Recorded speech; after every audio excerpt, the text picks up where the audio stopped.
temos tecnologia própria de informação e temos que aceitar, por exemplo, servidores aí, Google, etc. e tal. Eu lembro que quando o Hugo Chávez era vivo, ele ainda começou um trabalho de estudo sobre uma tentativa de ter uma tecnologia capaz de transmitir dados, enfim, que fosse nacional, que fosse da... Inclusive, ele chegou a lançar na China um satélite venezuelano chamado satélite Simão Bolívar, que está aí, né? Mas que não foi adiante nesse processo, porque, vocês sabem, a Venezuela também está sob ataque do Império desde antes do Hugo Chávez morrer. Mas havia esse sentimento de que é a necessidade da gente criar alternativas próprias. Porque qual é que são as nossas tentativas? Nós tentamos criar resistências dentro desse sistema que está aí. Né? Então, como é que a gente resiste dentro do sistema de dominação da informação, com essas famílias que nos dominam? A gente resiste com as rádios comunitárias, com os veículos sindicais, os jornais sindicais, de movimentos sociais, a comunicação alternativa. São resistências dentro do sistema. E mesmo dentro da lógica da internet hoje, nós também produzimos a resistência dentro do sistema.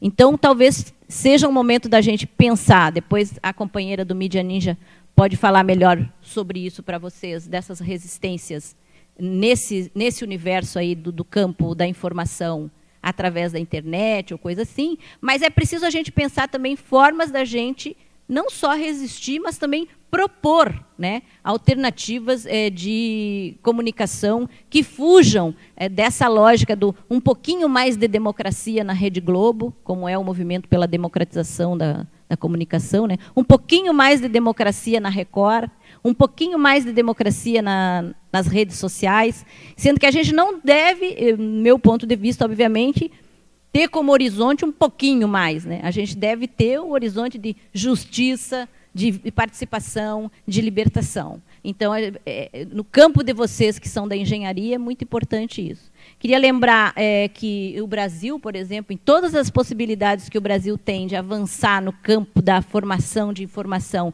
e criação de tecnologias, a gente ou é cooptado ou é sabotado. Né? Vocês sabem, por exemplo, nesse campo espacial e das comunicações, há pouco tempo teve uma sabotagem lá na base de Alcântara, no Maranhão, onde morreram 21 cientistas.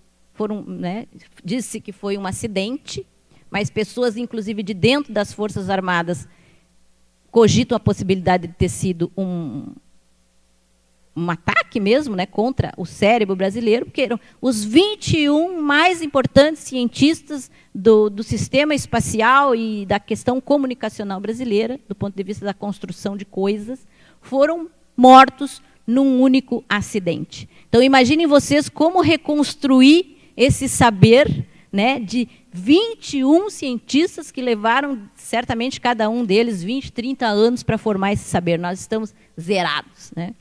Hoje temos a notícia de que o Museu do Homem, aquela maravilha que tem lá em cima no Piauí, também está fechando por conta de que o governo federal não paga os funcionários, não investe na ciência, não investe no conhecimento e nem na tecnologia. Então, como o nosso tempo aqui é curto, eu vou deixar essas duas provocações para vocês. Primeiro, pensar que é necessário, sim, que pensemos o poder da televisão. Tem um teórico venezuelano chamado Ludovico Silva, que escreveu um livro muito importante chamado A Mais-Valia Ideológica, onde ele mostra claramente como que a televisão, que é esse veículo que chega em 95% dos lares, 97% dos lares latino-americanos, ele consegue criar um consenso na maioria da população sobre tudo que a pessoa deve comprar, ler, saber e conhecer.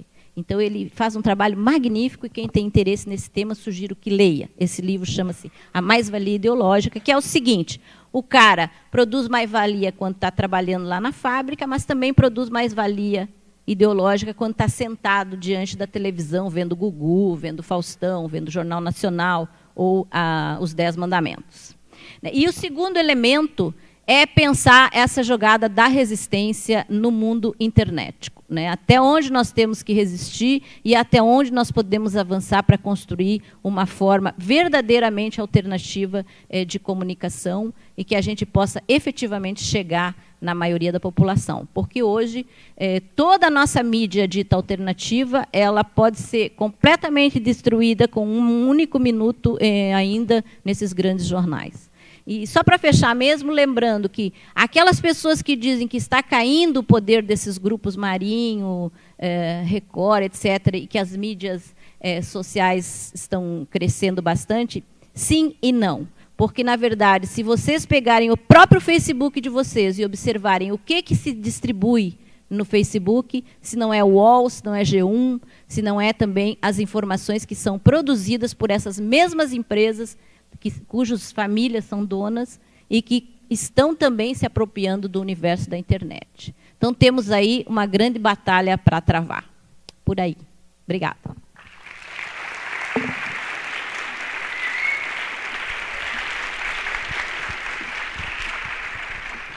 Obrigado, Elaine.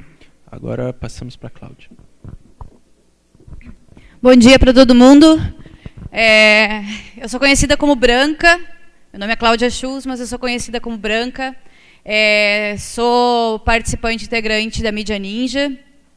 Atuo, para quem não sabe, a Mídia Ninja é um aplicativo desenvolvido pelo Fora do Eixo. Eu atuo no Fora do Eixo desde 2009 e acompanho, eu sou natural aqui do Rio Grande do Sul, de Juí, uma cidadezinha bem do interior. E a gente depois migrou para Porto Alegre, desenvolveu uma casa lá, eu vou falar um pouco sobre as casas também, que elas fazem parte do sistema da Mídia Ninja. Mas para dizer que, quando sou apresentada como gestora da Mídia Ninja Sul, é porque eu sou responsável por esse campo de articulação, que é Santa Catarina, Paraná e Rio Grande do Sul, conectado ao sistema nacional mesmo da Mídia Ninja, né? Então, tem uns slides, eu vou ir passando eles, comentando um pouco. E, enfim, mais no final também falo um pouco mais como que o sistema está nesse momento, porque ele realmente foi um processo de amadurecimento assim, das tecnologias mesmo que a gente tem em mãos, né? Então, pode passar, Mídia Ninja. Então, ele Está meio ofuscado isso, todo mundo consegue ler, está meio ruim, hein? Núcleo de mídia independente que reúne mídia ativistas de todo o Brasil, acompanhando as grandes e pequenas cidades com pautas de relevância social e política de rede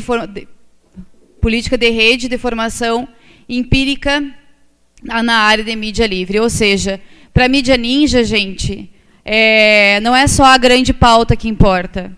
As nossas pautas do Brasil profundo, as nossas pautas do interior, as nossas pautas que afligem as pontas do Brasil, elas são extremamente importantes, né? Então, a Mídia Ninja ela se torna essa mistura mesmo do estar na rua fazendo uma cobertura em tempo real, e ela surge dessa forma, né? Assim, eu passo quando a gente ligou o primeiro celular e entrou pela primeira vez ao vivo em 2013 e começou a mostrar o outro ângulo da rua que não os citados pela professora, né? Desculpa o teu nome? Pela Elaine aqui, né, de todas essas famílias que manipulam e que têm a comunicação no seu poder, né? Então, pode passar. Então, a gente tem uma nova forma também de ver e fazer esse jornalismo, né, uma lógica do jornalismo pós-industrial e em rede, ou seja, a gente não faz esse jornalismo sozinho. Quando hoje a gente vê a página do Mídia Ninja, ela tem quase 1 milhão de curtirs, a gente entende, enquanto equipe, que somos 1 milhão de ninjas espalhados por todo o país e por todo o mundo, porque o Mídia Ninja ele não é só algo do Brasil, ele já tem uma conexão em toda a América Latina e Europa, tem vários colaboradores que estão espalhados por esse mundo. Pode passar. Massas de mídia nesse sentido de que também foi colocado aqui na mesa, que todo mundo tem o seu celular, todo mundo tem seu 3G, o seu 4G, tem aquela velha história de uma câmera na mão, né, e uma ideia na cabeça. A gente sabe que hoje um celular na mão, a gente faz muito com que as notícias aconteçam e reverberem, de fato, sem passar por um crivo de uma mídia golpista ou de uma mídia manipuladora, né? Então, quando a gente entende que várias pessoas tem esses equipamentos e tem a vontade, a disponibilidade de começar a encaminhar material, a subir material, tanto nos seus perfis, como para a gente, o que acontece é muita gente mandando material em inbox, a gente consegue entender realmente que somos uma grande massa e a dificuldade, e vários canais de comunicação, né, uma grande polifonia. Esse mosaico de parcialidades, ou seja, são inúmeras visões, a gente não passa mesmo até a visão da Rede Globo ou a visão da SBT, que ela não vai passar no domingo, quando a gente tiver um ato de esquerda. A gente sabe que a Globo não vai passar, vamos, né, como um exemplo. É a mesma coisa, nós na rua, a gente consegue ter vários ângulos de uma mesma missão que a gente está colocado para fazer a cobertura, né? Então, essa questão de um mosaico de parcialidades é entender mesmo esses diferentes ângulos, as diferentes partes que fazem parte desse grande contexto, pelo menos daquela situação. Pode passar. O cidadão multimídia, que é isso que eu estava falando, a gente se entende, toda pessoa é um cidadão multimídia, porque praticamente, se for ver as porcentagens, a maior parte de brasileiros hoje possui celular, já tem acesso à internet de alguma forma. E aí, desde as camadas mais pobres do nosso país, inclusive, aquela coisa de a pobre não tem celular, muito pelo contrário, inclusive temos grandes colaboradores dentro das favelas, por exemplo, que nos ajudam a fazer reportagens e denúncias nesse sentido. Então, entender que todos os equipamentos que a gente tem em mão fazem com que a gente seja um cidadão multimídia. Não precisa ser a melhor máquina fotográfica, não precisa ser o melhor celular, não precisa ser... Sabe, tipo, ver o que a gente tem, por isso que tanto na minha apresentação também tem ali a parte da civirologia, que é, de fato, a ciência do se virar com o que tem, né, a ciência de tentar resolver as coisas com o que está na mão, com o que o parceiro tem, e não ficar na expectativa, na espera de que esse problema seja resolvido de outra forma. Então, a mídia ninja, ela funciona assim, né? Juntando pessoas, cada um trazendo para a roda como pode colaborar e fazendo, de fato, com que essa galera que se torne esses cidadãos multimídia se conectem à rede como um todo. Pode passar. Tem as missões, né? Está meio difícil de ler, mas uma das primeiras missões da mídia ninja foi no Fórum Social Mundial, na Tunísia. Foi onde foi feita a primeira transmissão, de fato, da mídia ninja, né? E também diversas pós-TVs. Pós-TV é um sistema que a gente tem no Fora do Eixo, que é fazer transmissões ao vivo com debates. A gente tem um site que se chama Pós-TV, no qual vários lugares do Brasil todo fazem as suas transmissões como se fosse na verdade, uma alternativa à televisão, né? É isso. Então, a gente vai montando ali, cada um pode trazer o seu debate, a sua tag para debater, e a gente coloca lá. Pode passar. Enfim, aí vai ter uma série de missões, pode ir passando. Então, eu só quero chegar em 2013, pode passar. Aí, quando foi o Papa no Brasil, também a gente fez a cobertura, pode passar. Então, acho que uma das coisas legais que é falar das jornadas de junho, que talvez a grande parte das pessoas que estejam aqui nos conheçam por esse momento, né, que a gente teve a pauta do passe livre, da redução do passe de ônibus por todo o Brasil, né? A gente teve esses atos muito grandes em São Paulo. Inclusive, a gente sabe que no cronograma foi Porto Alegre, que foi a primeira cidade que deu esse estupim, trouxe a pauta à tona. Então, foi num momento em que, de fato, a mídia ninja também despontou, quando a gente fez a primeira transmissão, e a gente estava ali, realmente, na rua, no meio do tiro, porrada e bomba, mas, ao mesmo tempo, tentando manter a transmissão ao vivo, tipo, puxando o cabo para o celular ficar ligado, numa padaria do carinha que estava todo fechado, e só dando plug para a gente ficar ao vivo, enfim. Juntando, então, desde os esforços de todo mundo que queria manter aquilo no ar, né? Então, a cobertura de junho ela é muito emblemática para a gente, ela é um símbolo forte, e também foi um momento forte de explosão da mídia ninja como um todo, né? E, a partir disso, a gente começou a estruturar ela nas diferentes regiões do Brasil, porque os próprios atos estavam acontecendo no Brasil todo. Pode passar. Aí foi quando os garis no Rio de Janeiro fizeram, um ano retrasado, eles pararam, né, de trabalhar antes do carnaval e deixaram a cidade um caos. Eu não sei se vocês ouviram falar disso, mas foi quando eles ficaram 8 dias parados. A gente fez toda uma cobertura junto com eles, e eles conseguiram ampliar o salário e alguns direitos a mais, mas lógico que eles vivem na precariedade, né? Ainda não avançaram como deveriam ter avançado. Pode passar. a Copa de 2014, que também a gente foi, assim como a gente está fazendo a cobertura agora das Olimpíadas, no Rio de Janeiro, a gente faz uma cobertura lá do B, né? Ou seja, tipo, a gente não vai lá cobrir o futebol rolando ou a ginasta tal, né? A gente vai para a rua mesmo cobrir esse lado B, o que está pegando na rua, como que é a turistada toda nas praias, o que está pegando nos shows, o que está pegando na favela. Então, se vocês estão acompanhando a página do Mídia Ninja, tanto a página no Facebook quanto o nosso site, que inclusive um dos projetos é migrar o site para a Rede Livre, né, que a gente tem, enfim, uma ponte de comunicação muito forte aqui, a gente nem se conhecia, eu e ele, mas a gente já tem esse projeto mesmo de elaboração de um site feito pela Rede Livre, enfim.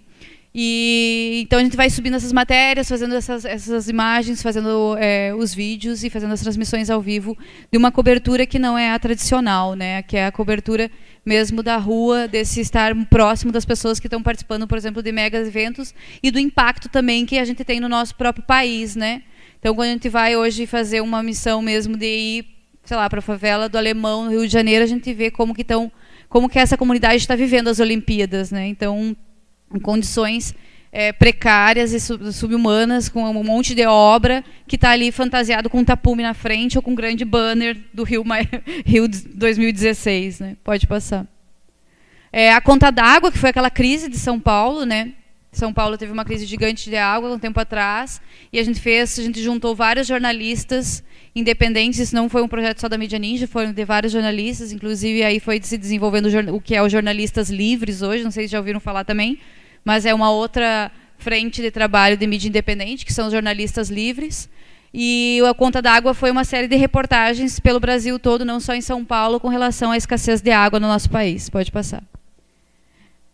Não consigo ler ali aquele nome, mas é com relação aos povos indígenas, que a gente fez coberturas na Amazônia também. Aí. Ótimo, obrigada. Pode passar. E a questão do golpe, né? Enfim, acho que isso é uma das coisas que é mais presentes no momento atual, assim, a cobertura que a gente tem do golpe, ela perspassa também todo o país, mas a gente tem uma equipe muito dedicada em Brasília, né, que reside em Brasília, que está acompanhando dentro da Câmara todo o processo, que faz as transmissões dentro da Câmara, que acompanha atualmente a presidenta Dilma também, em todos os lugares que ela vai, a gente tem uma equipe que está acompanhando e fazendo as transmissões e colaborando nesse processo. Pode passar. E, ao mesmo tempo, a gente tem esses outros tipos de editorias, né? Assim, ao passo que a gente tem todo um cunho político que a gente está acompanhando e dando visibilidade e buscando informações e avançar, a gente tem os outros tipos de editorias que vão, por exemplo, esse aqui foi do início do ano, outros carnavales, que também era isso, tipo, em várias cidades do país, aqui são algumas fotos aqui do Rio de Janeiro, ir para a rua e buscar, né, essa outra paisagem que não o carnaval da Sapucaí, né? Pode passar. Cultura, também outra editoria que a gente tem muito forte, pode passar. O Congresso, como eu estava colocando, a gente acompanha de dentro mesmo o Congresso, toda a agenda, pode passar. A parte de mulheres, do feminismo, né, que é uma pauta muito forte, muita flor da pele nesse contexto todo. E então a gente vem acompanhando muito próximo também, pode passar. LGBT. Ruas e cidades, também pensando nesse contexto da urbanização e do próprio processo de mobilidade urbana. Os indígenas. O Fora do Eixo, a Mídia Ninja tem um processo muito interessante junto à comunidade indígena, porque é isso, a gente foi fazendo vários trabalhos junto com eles, colaborando no processo deles, e atualmente eles têm a mídia Índio, que é uma mídia formada pelos indígenas e que a gente dá o suporte e o compartilhamento das nossas tecnologias para que eles possam estar reverberando as suas pautas também. Então, atualmente, quando a gente teve ali o Ocupa Mink, eles fizeram o Ocupa Funai. E a gente acompanhou todo esse processo junto com eles e já montando a estrutura de rede mesmo dos indígenas, que ela já existe, mas instrumentalizando ainda mais eles. Pode passar. A luta camponesa, que é o MST, principalmente, né, uma parceria muito forte, um acompanhamento forte dessa pauta. E aí o modo de organização, que aí está super complicado de ler, mas esse aí é tranquilo de ir explicando. Então, gente, assim, o Mídia Ninja hoje, ele tem como base a rede fora do eixo. Digamos, uma base orgânica 24 horas por dia. Essas pessoas, que somos cerca de 100 pessoas, vivemos em casas coletivas. Essas casas coletivas, elas são espalhadas em alguns lugares do país.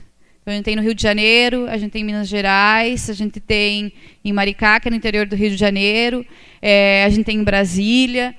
Enfim, são algumas casas espalhadas e as pessoas moram dentro dessas casas e tem uma dedicação exclusiva ao processo mesmo da Mídia Ninja. Tem uma equipe, cada casa dessas tem uma equipe que fica dedicada a cobrir, fazer a cobertura das pautas e a se manter conectado a essa grande rede que se tornou o Mídia Ninja. Porque quando eu falo que a gente se entende como 1 milhão de Mídia Ninjas, porque de fato a gente tem um inbox da nossa página que não para 24 horas por dia. A gente tem uma galera que fica só focada em responder inbox e também pegar materiais e conteúdos que vem ali. Porque hoje não precisa mais estar na abertura das Olimpíadas para pegar uma foto da faixa que se estende fora Temer. Uma época a gente se desenrolava até conseguir um crachá para conseguir entrar no evento.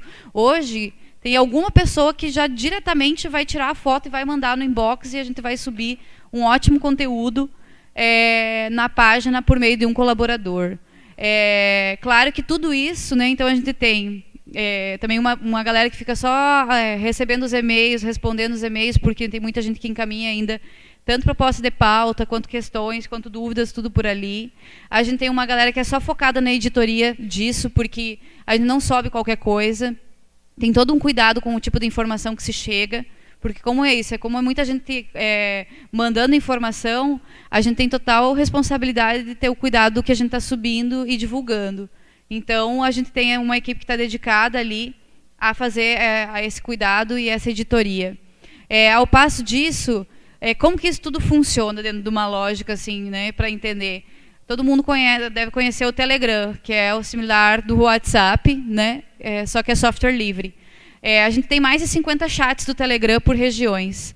Então, por exemplo, como que funciona? A gente tem um chat do Mídia Ninja Sul.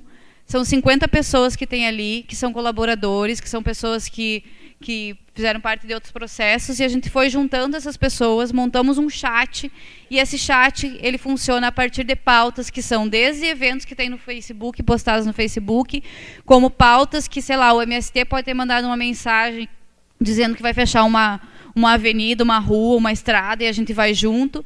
Então, nesse chat, ele tem uma vida também 24 horas de pessoas ali que estão o tempo inteiro mandando conteúdo e se organizando para fazer coberturas num território. E dentro desse chat também vai ter pessoas que são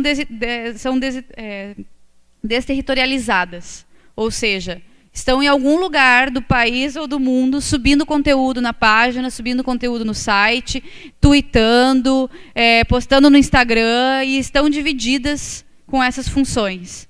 Então, sempre tem alguém que a gente fala, sempre tem alguém na base, que é aquela pessoa que está realmente subindo conteúdo e tem acesso à internet com mais força do que, às vezes, do que as pessoas que estão na rua fazendo a cobertura. Então, em 2013, a gente tinha já uma dificuldade, que era nem todo mundo tinha 3G, muito menos 4G, nem existia ainda. A gente, quando ia para fazer cobertura na rua, ia com o celular na mão, tentando conseguir, né, fazer minimamente uma transmissão, ou subir o conteúdo em tempo real, conseguir a eletricidade ali, não tinha nem o carregador de celular que a gente tem hoje, aquela bateria externa. Então, desde 2013, várias coisas, pequenos softwares foram sendo desenvolvidos e que também a gente vai assimilando para fazer com que a máquina toda do Mídia Ninja rode. A partir disso, a gente faz editais de vivência também. Quem quer participar do Mídia Ninja, a gente faz reuniões por todo o país, né? Onde tem casas, onde tem colaboradores, a gente faz reuniões para explicar como funciona e para ver quem quer se agregar ao processo ou colaborar. Mas a gente faz editais de vivências, agora a gente fez o edital de vivência para a cobertura das Olimpíadas. Foram pessoas de todo o Brasil lá, foram 18 pessoas, são 18 viventes que a gente chama, que vai mesmo para experienciar no dia a dia como é trabalhar com Mídia Ninja, como é que esse aplicativo roda de fato, tanto na rua quanto na web, na rede, e essa questão de toda essa estruturação de rede que a gente tem. Pode passar. Então é isso, essa questão da colaboração. Ela é uma colaboração aberta, consciente, né? Assim, e também quando não se quer colaborar, também ela é consciente, né? É livre para todo mundo. A gente faz essas reuniões para ir conectando mais pessoas. Pode passar. E acho que é isso. Então, enfim, a gente vai ter perguntas, né? Quem quiser perguntar, estamos aí.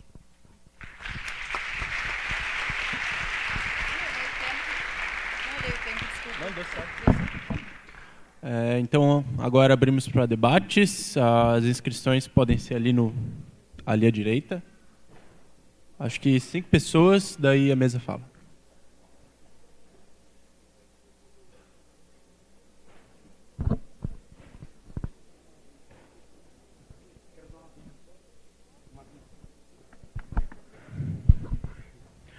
Bom dia, só um aviso. As camisas por Engenharia Popular e Solidária, elas tinham acabado, aí a gente mandou fazer mais uma leva de 50 camisas que vão ficar prontas ainda hoje. Então, quem ainda tiver interesse em ter alguma dessas camisas, já pode me procurar aí ao longo do dia, porque só são 50, então também pode acabar muito rápido assim que chegar, tá bom? Valeu. Bom dia, eu sou Felipe da UFRJ, Federal do Rio de Janeiro. Eu primeiro queria aproveitar para dar um aviso, por isso que até a Fernanda reclamou que eu furei fila aqui. Na verdade, como vocês sabem, o pessoal da comitiva do Rio está com uma banquinha ali, que eles estão vendendo doce, e a camisa, né, do Engenharia Sem Temer, ou Sem Temer, aí fica a critério de cada um. E além disso, a gente está colocando lá, até no primeiro dia teve acho que um aluno que falou, um estudante que falou sobre isso, né?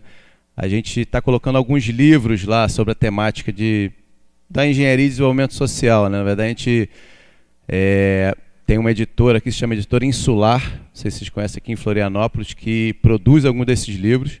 Então a gente colocou alguns livros lá sobre tecnologia social, e tem uns até interessantes que os autores estão aqui, vocês podem comprar e pedir autógrafo. Tem um chamado Engenheiro e Sociedade, que a Laís é coautora. Tem um livro sobre autogestão em empresas recuperadas para os trabalhadores, que o Flávio é autor, e está tudo com 50% de desconto, então um preço bom, vale a pena. Eu vou fazer um marketing maior de um livro, de uma trilogia que a gente produziu, alguns já conhecem aqui, lá no Soltec, o Núcleo de Solidariedade Técnica, foram 3 livros que um pouco sistematizam 10 anos de experiências, de práticas, de projetos de extensão na engenharia, tanto de projetos quanto a reflexão sobre a teoria, metodologia, e também a gente está fazendo um preço legal, até porque a gente trouxe um bando de peso lá do Rio de Janeiro, a ideia é voltar sem peso. Então, são 3 livros, o preço normal já é barato, que é R$50, os 3, né, 20 por cada um, mas está fazendo por R$30 os 3 para promoção ENED, para voltar sem peso, e também uma parte disso é para ajudar o pessoal que veio aí do Rio, que está, enfim, com dificuldade. Então, vou passar uns livros aí só para vocês verem, quem quiser pode procurar com a galera ali, Lucas, Letícia, a galera que está ali na barraquinha. Bom, queria fazer uma pergunta para vocês, somente para a Heloísa, né? E como é que é seu nome? Desculpa, não peguei. Oi? Elaine Cláudia, perdão. Eu acho que é muito importante e interessante a experiência da mídia ninja, né? E ao mesmo tempo a Elaine falou dos monopólios e oligopólios da mídia na América Latina, né?